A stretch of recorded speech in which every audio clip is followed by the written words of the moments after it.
Welcome, Dhanunjay. Thank you for being here and congrats with your payout.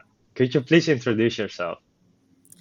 First of all, thank you for having me here. Yes, a bit about myself. My name is Dhanunjay. I am from India, currently living in London. Exactly about 3.5 years ago, I came to UK to do my master's in aerospace engineering. Fortunately, I have finished my master's and I was actually looking for a job. Then I realized I just need to do something else, apart from just a 9 to 5 job by looking at all this economical crisis and all, because you never know after 5 years or 10 years whether your job going to be alive or not. So that's the main reason I got into trading. It's been about 1.5 year to pretty much close to 2 years I have been trading. Nice. When did you went to London? In 2020 January, close to 4 years now. 4 years now. What was your reason or your perspective of going there? My Why did you perspective go? Yeah. my my perspective in the beginning was to do my masters in an aerospace engineering. I was actually more interested in spacecrafts and all. So then after coming here, after looking at this current economical crisis, I realized I have to do something else apart from aerospace. So I'm still interested in aerospace, but not just interested in working for an aerospace company. Are you still doing something with aerospace? Not really, not really. Not really. All right. That's cool. What are your hobbies outside of trading? My hobbies, I do go to workout obviously, and I do read books. uh, and I also help others how they can get into trading, and I help them with the basics. So I have a team of few people, so I help them how they can trade, and I also actually introduce them into the part of academy I am currently Oh, at. So that's what great I to personally. hear. Did your hobbies change when you started trading? Yeah, in the beginning it wasn't, but after that I had to change to actually Yeah. make consistent profits. After doing multiple accounts, I actually had to change my hobbies a little bit in terms of journaling my trade, maybe gratitude journal, working out, doing some meditation. So all these things which actually added up into my hobby right now. Nice. How did you come across trading in the first place?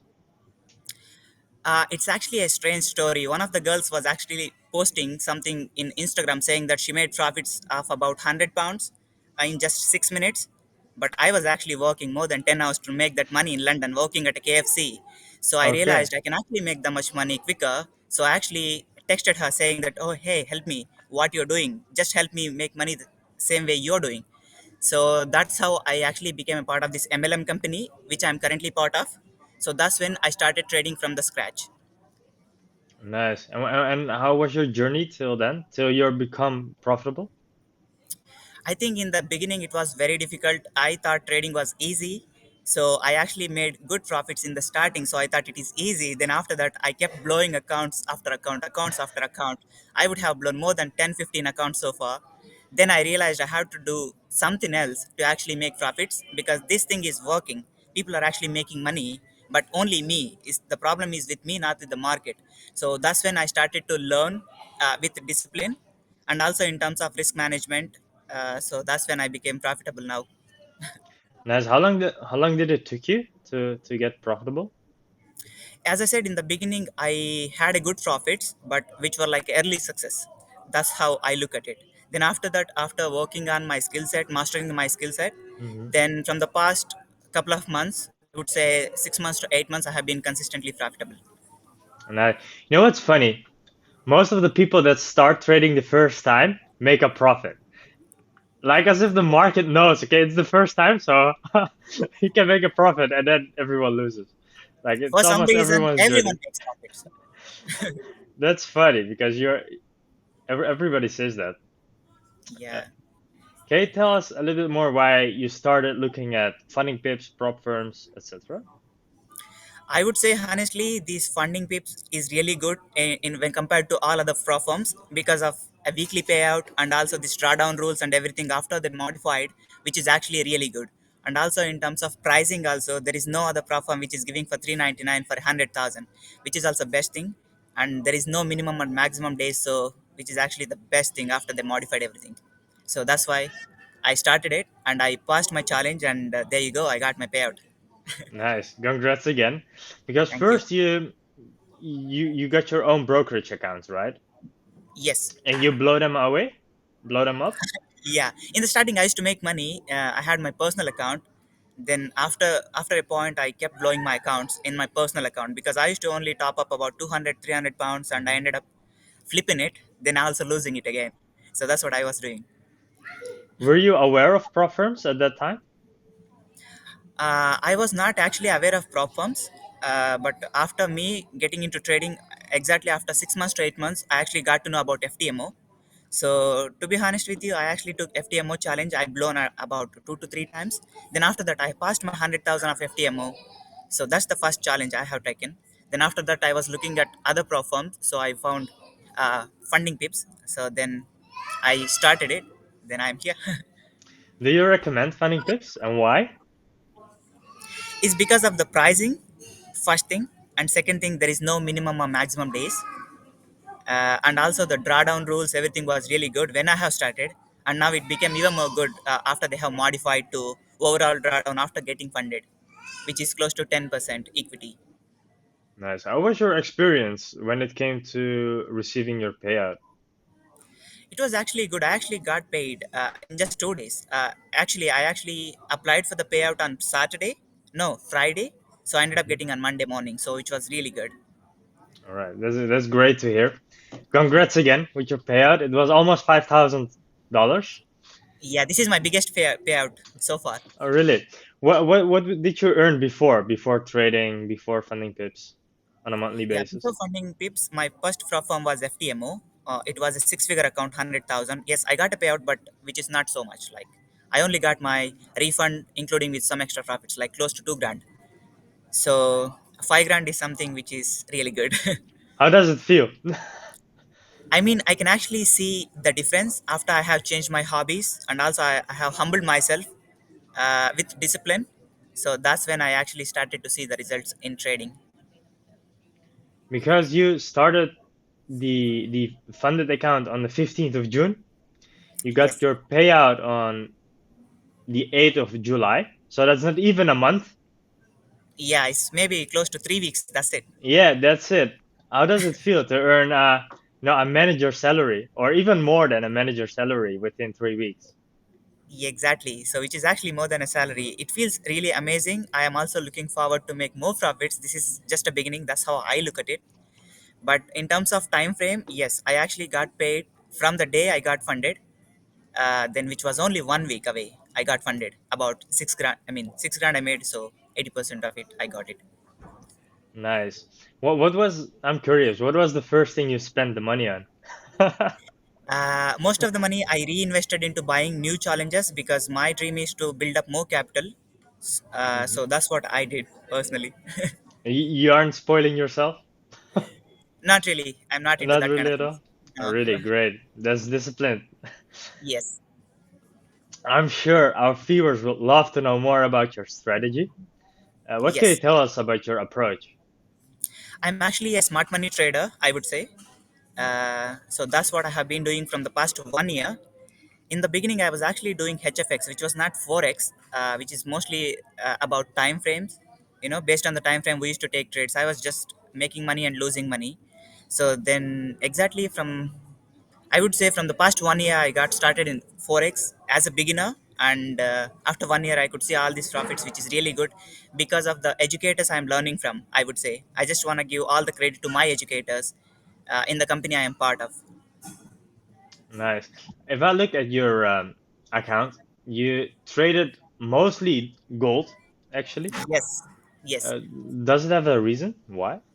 Yes, I do have a reason because from the past couple of months, I was actually observing the behavior of this gold, which asset, because as we already know, gold is a highly manipulative asset, and also you can make more money out of it because of its movement. So that's when I was actually looking at this behavior. So I kind of figured out how I can actually execute my trades with gold to be a profitable gold trader. Uh, Next, I'll actually go through my charts and show you how I can actually approach the markets and I take trades. Perfect. Also, if I look at your trading time, it's mostly New York Open, the New York session, but Yes. also sometimes London session. But Yeah. more, you trade more the New York session, right? Yes, I do because there is more volume in the market and more volatility during New York session compared to London. Since I'm living in London, I do trade London session, but mostly during New York's. That's when we actually get to see and get to catch bigger moves. And if I look at your long short analysis, you had way more shorts than buys. Yes, there is a Why, if I reason may behind ask? it. Yes, there is a saying which says bulls take the stairs, bears jump off the window.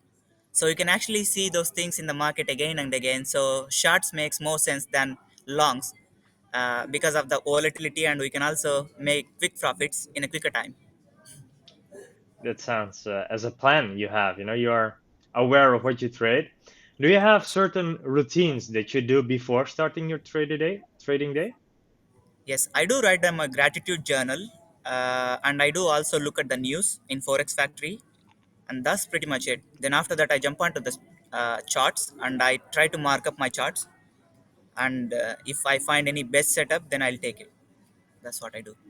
All right. How was your experience with the trading conditions, the spreads, the slippage on funding pips, and compared to your own personal account or previous experience on trading Forex? Honestly, with funding pips, I never experienced any huge slippage or something. And also in terms of spreads, which are very good, and the commission they're taking also, I don't think so. They're taking commission for some currency pairs, and it is very less compared to all other prop firms, I would say. Yeah, we have a $3 commission per round lot. Yes. Yes. That's for Forex, and Hmm. for indices, it's commission free. So good to hear that you don't Yeah. had a good experience regarding the conditions because those conditions make it or break it. That's a silent killer if it's not good. Yes. I would like to uh, share your screen if you're Sure. open I'll for share my it, screen. and to share your approach to the markets with our viewers. Yeah. Sure. So Definitely. let's go to.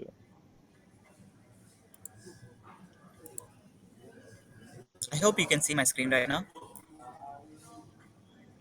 Yes, it's up. Yeah. So all these lines don't get confused because this yellow line indicates the weekend and these dotted lines indicates the days so that I can actually get to see what is happening previous week and previous day. So I would see this one as Monday, Tuesday, Wednesday, Thursday, Friday, and again Saturday, Sunday. This is a weekend. So this is just one indicator I have so that I can actually see previous day high and low, previous week high and low.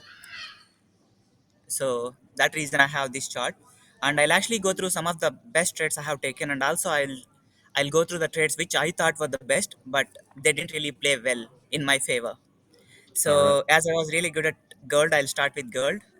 As we can see, the market is trending downwards, so I was actually looking charts. uh, I think yeah, yesterday I actually took a loss. I'll also go through why it happened. And last Friday, this is the best trades I have ever taken.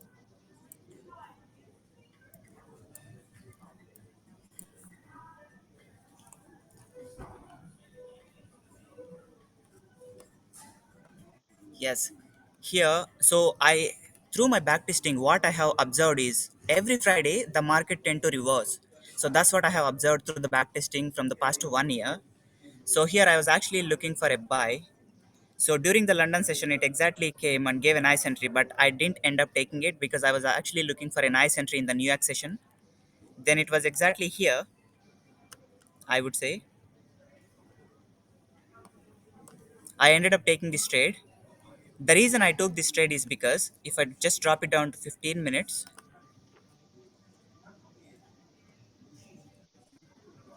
give me a second. Yes. So this is the trade I took.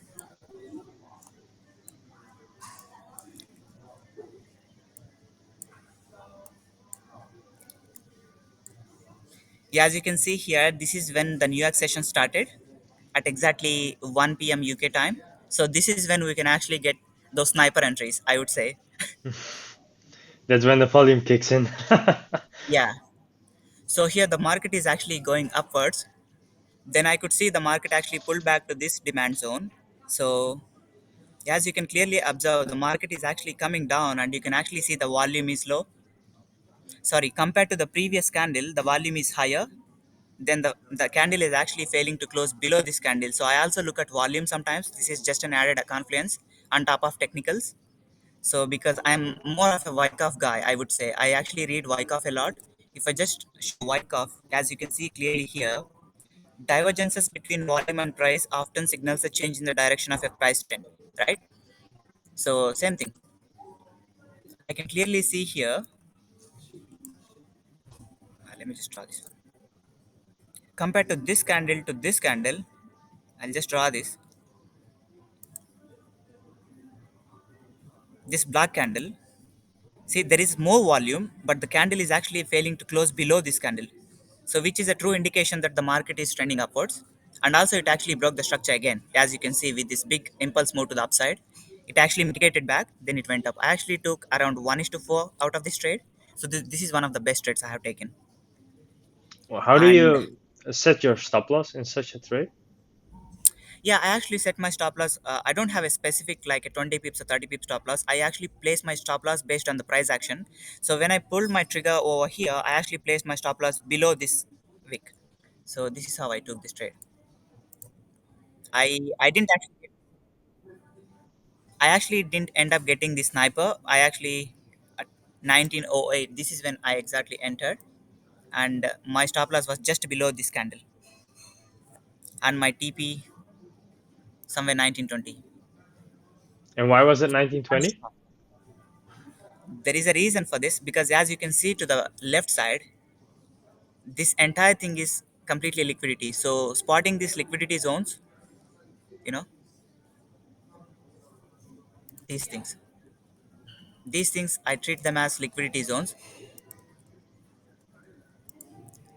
So and also there is a huge imbalance over here, as you can clearly see. So I just targeted this imbalance, and also market tend to reverse during even numbers like 1920, 1925. So those numbers. So that's why I put 1920. So I got about 1 is to 5 here, which was really good. That's a great trade. We started on the 1 hour time frame. Do you always start on the 1 hour, or do you also go to the 4 hour, daily, weekly, monthly? Yeah, I do actually a top down analysis. I start from daily and mostly from the 4 hour because I am more like a day trader. I started swing trading, but it didn't really go well because every time I used to move my stop loss to break even, it used to hit me out all the time. More patience, let's say. Yeah, more patience, and also I kind of felt like which is not my thing, swinging. Maybe in the future I would do, but the day trading is actually working very well for me. So Right. this is one of the trades I had taken, and yeah, as I was talking about, bulls takes the stairs, bears jump off the window. You can clearly see when the bull market is happening, it was going very slow, creating higher highs, higher lows. But when it comes to bear market, as you can see, it's actually dumped. So short makes more sense compared to longs. So All nine out right. of ten times, this is what it does. And that's And why some you of the prefer selling. yes, that's why. And some of the other trades which I had taken. And I think, oh, yesterday I will talk about the trade which I thought is the best and it didn't really go well. Again, it is on the gold. Sometimes we take losses. This is the obvious thing, we can't complain. It's it's part of the game, right? That's why Yeah, risk management is so important. true, true. See, as I always say, Friday is a reversal. That's how I look at it through my back testing. So market is actually going sideways, and Thursday it went down. It actually tapped into this demand zone. So now I have to look for the buys. But these kind of candles, which really not convincing for me because I thought during news yesterday, during New York Open, I thought they will dump all the way here so that I can enter, but I didn't end up getting that entry. The market started going up, so I ended up getting here somewhere at 1920 or something. So I got about 50 60 pips profit. So I moved my stop loss to break even. So again, it came back. It hit me out with this candle. Then It again, happened. I tried to enter the trade again. Then again, it gave me a loss. So I was like, this is not for me. Then it actually played out very well from this low time frame imbalance. What are your risk management rules? So I aim to risk maximum 2 to 3% in a day. I won't go beyond that because I already hit my stop loss yesterday about 3%. That's why I didn't end up taking this trade. Otherwise, this trade would have been a great one for me as well. But again, you have to be disciplined. We can't pull the trigger all the time just because the market is giving you entries. That's how I look at it. Yeah. Do you stop after certain profit or losses on a day? I don't usually take any partials. What I do instead is I keep trailing my stop loss. First, after breaking the structure to the upside or the downside based on the time frame, I just drop it down to 5 minutes or 15 minutes. If it is breaking the structure, then I try to bring my stop loss to entry. Then if it is in the deep profits, I try to keep my stop loss into a small profits. So based on the structure. So that's how I do it. And also I set my TP as well. All right. And I'll also go through some of the best trades I had taken. Yeah, Yeah, I GJ think was one of the best trades. our viewers are curious, I guess, Yeah, on GJ, this those is one of the trades. trades I had taken, which played really well. I think this is when I took. I have this set of rules where I only trade London and New York because I used to simply take trades during Asian session, which is not convenient because usually London session, when the London session kicks in, they try to take Asian session liquidity on the above and below. So I used to always get hit out. So this is when the London session opens because I actually learned these concepts called London kill zone and New York kill zones from ICT through watching YouTube videos. So which actually made sense. So after learning all these concepts, which gave me more profits, as you can clearly see here, the market actually broke in structure to the downside. On an uptrend, it broke the structure as we can call it as change of character, followed by a break of structure. Then it actually came and tapped into this supply zone, the supply zone exactly at London Open. This is London kill zone, pre London Open. So I didn't actually end up getting this sniper again. So I got in and I caught about 100 pips. This is close to 1 is to 3.5, close to 1 is to 4. So this is also one of the best trades I had taken. And my TP was just here. Luckily, it hit my TP and ended up going above. That's a great placement. That Yeah, this feels is the good, recent right? low I took my TP as. Yes, recent low. Well, can you tell us a little bit more about the confirmation and the moment you enter? Like, when do you pull the trigger? I actually try to only execute my trades during a pre-London or New York session, as I mentioned. So this is during the London kill zone because only when before London opens, market always does either of uh, these two things. One, it does accumulation, and before it distributes, it manipulates. So during the manipulation, we can actually find nice entries. So it only happens during London kill zone or New York kill zone. So this is what I found through my back testing, and that's when I actually got this highest risk to reward trades. Even though my profit ratio is only 50 to 60%, but which is actually giving me more profits because of this highest risk to reward. I only go for 1 is to 3 and above. If it is below 1 is to 3, I don't actually take this trade. Even if it is a good setup, Okay. I don't take it. So that's my rule. So you always want to have a 1 to 3 ratio or Minimum. better or minimum. Yeah, Yes, makes sense. and sometimes it hit me out at break even, which is completely fine as long as I move my stop loss to entry. It is actually great not to lose money, you know. That's how I look at it. When do you So decide to put your stop loss at break even? I actually drop it down to lower time frames, like 3 minutes or 5 minutes. When it is usually when it is 30 pips plus profits, I try to move my stop loss to break even. And also based on the structure, I mostly look at the structure. I am actually a price action trader, so based on the price, I just move my stop loss. All right. And at last but not least, I have one more trade, which was the best trade I have taken. I usually Uh, don't trade more minors. I try to focus on major currencies, the currencies with US dollar and also gold. And there is one trade which I took Euro NZD. Yeah, You're this trade keeping the made. best trade for the last, huh? Yeah, I was just saving this trade for the last. All right. So yeah, so I'm more of a supply and demand zone trader. Is part of smart money. Smart money is not actually a trading strategy, which is the way we think. We just have to buy at a retail, sorry, at a wholesale price, and we have to sell at a retail price. That's what these institutions do. So that's why these Fibonacci levels are there. So I also check Fibonacci levels sometimes, but it actually made sense for me to go for a buy here. So it actually left all the equal highs because liquidity is actually always resting above and below equal highs and above and below wicks, right? So they left equal highs here. So I was pretty confident that this market will definitely tap into this supply zone. After this change of character, then again a break of structure. So I was actually waiting for this market to come. I also took this as a buy as well. On Wednesday, this is one of the Wednesdays, I took it for a buy and I placed my TP somewhere here in the middle of this imbalance. Then it played really well, and after that, this trade. I only took 1 is to 3 out of it because I targeted below this one, so which played out really well. It exactly tapped into my zone and it played really well. So this is one of the best trades. How do you buy and then switch your mindset to sell afterwards? How do you do that? Actually, I follow the trend. As I can clearly see, the market is trending downwards, and also it broke the structure to the downside, which is at a change of character here. This is a change of character, right? And also this is a break of structure again. So two confirmations I have already to actually look for sells. But this liquidity right here resting, which actually made so much sense for me that the market would definitely come and take this. So that's why I entered during London Open on one of the Wednesdays. So I ended up getting around 1 is to 3 somewhere here. So I actually placed my TP somewhere here. I think I ended up, I think this is also one of the best trades I have taken. Yeah, somewhere in the middle of this imbalance, because we never know the market gonna come all the way to tap into the supply zone or not, right?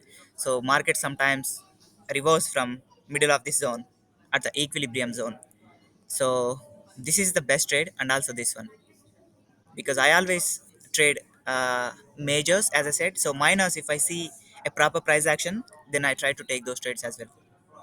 Do you have a reason why you trade those instruments and not only one or other instruments? No, I do have multiple currency pairs over here. I don't actually trade all this, but sometimes if I don't find a nice entry or nice setup in these majors, I sometimes skim through these minors. So if I find any setup which is actually printing a proper price action, then I try to take those trades in the same way which I showed you as an example right here. So I don't really trade every day these minors. So I simply skim through.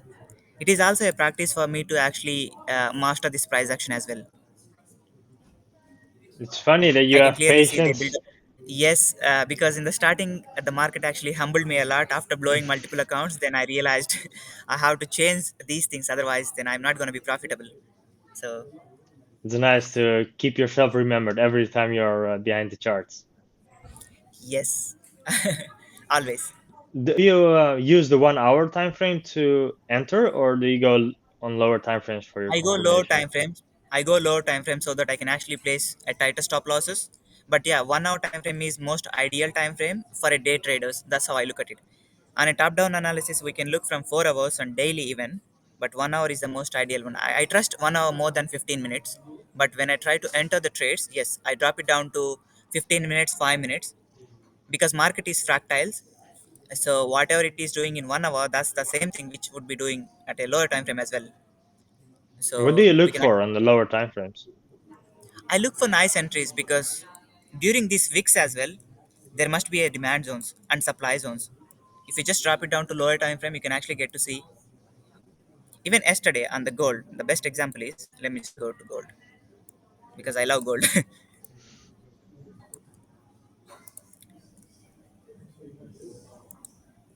As we can clearly see, the market tapped into this wick. So there is actually a demand zone inside here. That's why it tapped into it. There is a reason for this. So if I drop it down to 15 minutes, no, we can't really see the demand zone here. Again, we can actually see the wick. But if I drop it down to 5 minutes, I think I can see right now. There you go. See, there is a reason the market reacted off of this zone, because this is a demand zone. So because this candle actually made this impulse move to the upside, so the market mitigated over here. So then it went up. So So, sometimes inside the VIX there is supply and demand zones. If you drop it down to lower time frame, it actually makes sense, the structure. So so this you're is how I. getting your direction from the higher time frames. Once you know, okay, I want to enter the trade, you look at the lower time frames to know, okay, how can I tighten the stop loss? Yes, even if I look at here, if I had to take this trade, of course I didn't take it because I already crossed 3% of losses. That's why I didn't take it. Even if I just take it from this candle above, if I just place my stop loss just below this candle, if I just target this recent high, which is still a 1 is to 3, still a 1 is to 3. See, I didn't actually take the sniper. I actually taken from here. This is how I trade. from the opening candle of the body, because this is a lower time frame, so the stop loss is also very less. So that's how we can make it. This is That's how I approach the interesting. market. Yes. Do you have any advice for other traders that want to follow your footsteps and getting funded? I think I would consider, I don't really consider myself as a pro in trading because I'm still learning. I'm always a student. The only reason I have actually developed my trading strategy is because of the mentors I have in the academy I am part of. So I have actually learned all this smart money concept from someone called Zachary Hogan and Jordan Morgan. So these two guys actually taught me a lot of these concepts, and also some of the ICT concepts which I learned through watching just YouTube videos when it comes to London Kill Zone or New York Kill Zone. So I was actually right on the directional bias, but I used to always hit, get out by hitting stop loss is because I was entering at the wrong time. So then I started modifying it through backtesting, because that's when journaling comes into picture. If you journal your trades, you can actually look back at them and actually learn a lot from them, because trading is 90% psychology, 10% technicals and fundamentals. Anybody who is really good at numbers, they can actually finish all the technicals related to trading within 3 to 4 months. But when it comes to psychology, you can't really learn psychology from someone, because psychology is something which you learn by from yourself only, by going through the process. We can't really skip the process, because every trader, they always say they've learned multiple accounts. So Yep. I think that's the main reason people actually become more disciplined after market humbling themselves. So your biggest advice is journal and review your own trades, right? Yes, and after that, meditation also helped me a lot. And also, I have this rule where I read 10 pages every day for my personal development. And trading in the zone book actually helped me a lot. So I Okay. started reading these kind of books, and the Disciplined Trader. And I also listen to a lot of podcasts in YouTube as well. And this Wyckoff schematics actually made so much sense. Once you try to replicate those Wyckoff schematics in the real life markets, then you are unstoppable. That's how I say. You were saying about someone that's good in numbers. Do you think your aerospace degree or background helps you in the technical part of trading? Yes, it actually helped me, I would say, because whatever we study, which is interrelated to whatever we do, it doesn't necessarily mean that since I studied in aerospace, it doesn't necessarily mean that I have to pursue my career in aerospace. Because what we learn as an engineer is how we can manufacture the product with a low weight and a less cost. The same thing here in trading, I applied. I have to cut down my losses, and whenever I am winning, I have to win bigger. Always my wins are bigger than losses. So that's one thing in terms of risk management. uh, so that's the concept which I applied in trading. That's how I look at it. Whatever I have studied, yes, it is helping me. I don't want to look down upon people who are actually, graduating, doing degrees, which is definitely going to help you in the future in any career, in any industry you pursue a career in. Yeah, because you learn skills and you can apply those skills in any market. True, true, definitely. I want to thank you, Dhanunjay. Jay, sorry. I will do that It's again. fine. I will cut this part out. Thank you, No, that's Dhanunjay. fine. Wait, I will do it again. One moment. Thank you Thank so you, much for Dhanunjay. having me here. Thank you so All much. right, And I just want to thank few people. I just want to thank my parents first of all, and also all my right. mentors who helped me to learn all these skills in the short period of time. They have actually helped me to reduce my learning curve very less, because I'll actually learn from their mistakes as well. And at last but not least, I want to thank my friend uh, Pagal. So thank you, Pagal. That's it. All right. Thank you for sharing your story with us today. Thank And it's you. been a pleasure having you with us. Thank you so much for having me here. Thanks.